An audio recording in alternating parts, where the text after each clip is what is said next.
আজকে দুপুরের দিকে একটি ফোন আসে যে পায়রাকুঞ্জে ব্যক্তিকে হত্যা বাদ অবস্থায় একটা গাড়ির ভিতরে আটক অবস্থায় আছে।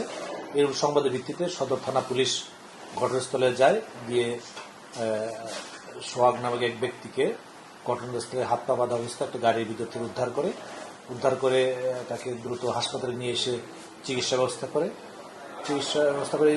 তার ইন দ্য মিন টাইমে তার এখানে আসার কারণ এবং বিভিন্ন বিষয়ে জিজ্ঞাসাবাদ করে সে তথ্য দিতে অপারগতা প্রকাশ করে।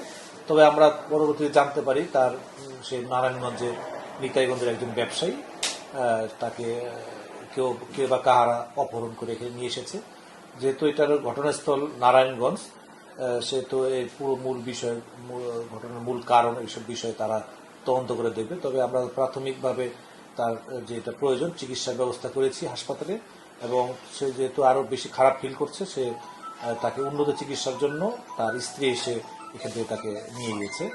এই ঘটনা সূত্রপাত নারায়ণগঞ্জ হওয়া সত্ত্বেও আমরা তাকে দ্রুততার সহিত উদ্ধার করা আমাদের সম্ভব হয়েছে এলাকাবাসীর সহায়তায়, এবং তাকে সুস্থভাবে আমরা উদ্ধার করতে পেরেছি বলে আমরা এলাকাবাসীর প্রতি কৃতজ্ঞ।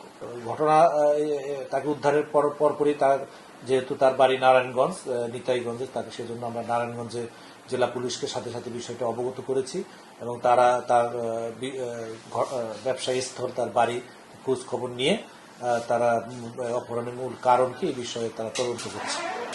যাই হোক, আমরা উদ্ধারের পরে তাকে সদর হাসপাতালে নিয়ে আসার পর সে এখানকার ট্রিটমেন্টে স্যাটিসফাইড না, বা সে মনে করছে তার আরো উন্নত চিকিৎসা প্রয়োজন, সে আরো খারাপ বোধ করতেছিল। এই জন্য সে তার ওয়াইফকে এখানে এসে তাকে নিয়ে যেতে পারে। তার ওয়াইফ ঢাকা থেকে হেলিকপ্টারে করে এখানে এসে তাকে আজকে বিকাল 6টার দিকে তাকে দ্রুত উন্নত চিকিৎসার জন্য তাকে ঢাকায় নিয়ে যায়। তাকে তার স্ত্রী এসেছিল, তাকে আমরা তার জিম্মায় দিয়েছি। যেহেতু ঘটনা এখনো পুরো মূল কারণ এবং বিষয় উদ্ঘাটিত হয়নি, এবং তারা আপাতত মামলা করছে না। আর ঘটনাস্থল যেহেতু নারায়ণগঞ্জে, মামলা যদি হয় সেটা নারায়ণগঞ্জে হবে। আমরা এখানে শুধু উদ্ধারের স্থল, আপাতত আমাদের পটুয়াখালীতে কোনো মামলা হয়নি।